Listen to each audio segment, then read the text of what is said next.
छत्तीसगढ़ विधानसभा के लिए ये घटना दुखद है। दो बड़ी घटनाएं जो इस प्रदेश में हुई है, एक नारायणपुर की कल की घटना भी चिंताजनक है कि किस प्रकार धर्मांतरण को लेकर सरकारी संरक्षण में धर्मांतरण हो रहा है और जिस प्रकार आक्रमण हो रहा है, ये अपने आप में अद्भुत घटना है कि जो धर्मांतरित नहीं हो रहे उनके घर में आक्रमण करके उसको आग लगाने की कार्रवाई होती है। उसकी प्रतिक्रिया कल आई जब हजारों लोग मिलके इसका विरोध करने के लिए सामने आए।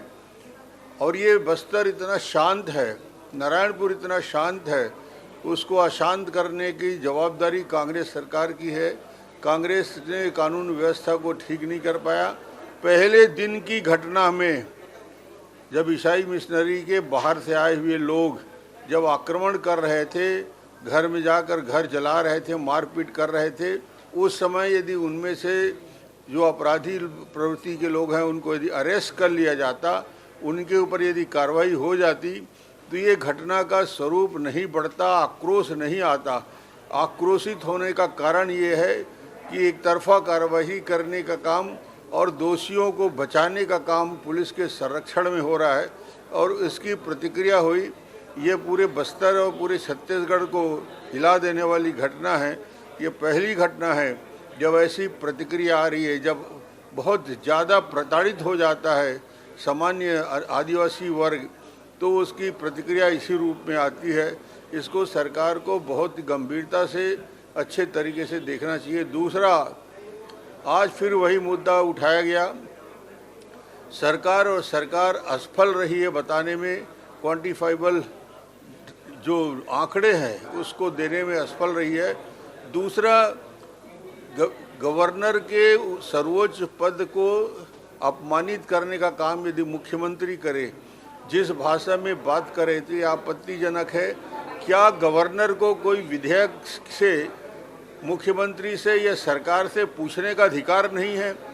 कानून सम्मत अधिकार है कि वो प्रश्न कर सकती है। क्या गवर्नर को समय के अनुसार 1 दिन 2 दिन या 5 दिन में दस्तखत करके या इनकार करके तुरंत भेजना चाहिए? गवर्नर के पास असीमित अधिकार है और गवर्नर के पास ये अधिकार है कि अपने स्वविवेक से और तकनीकी दृष्टि से जो उपयोगी है उसको काम करे। मगर जिस प्रकार रैली निकालकर विरोध प्रकट हो रहा है, शायद हिंदुस्तान के इतिहास में पहली बार है कि सत्ता पक्ष के लोग इस प्रकार के आंदोलन में लगे हुए हैं।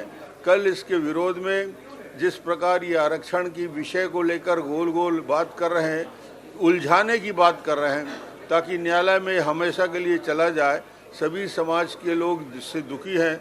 कल हम लोग इसके लिए धरना देंगे, प्रदर्शन करेंगे और सारी तथ्यों को सामने रखेंगे।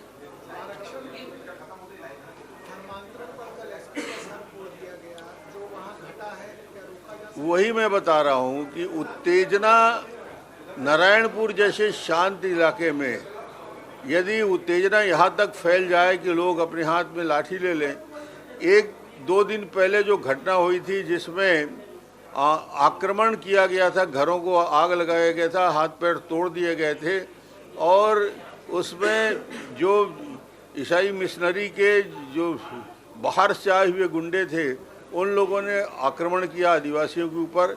उसकी प्रतिक्रिया हुई कि पूरे 40 गांव के लोग इकट्ठे हो गए और इस प्रकार की घटना हुई और इस घटना के भी गंभीरता को नहीं समझा गया, न फोर्स लगाया गया, न पर्याप्त बल था।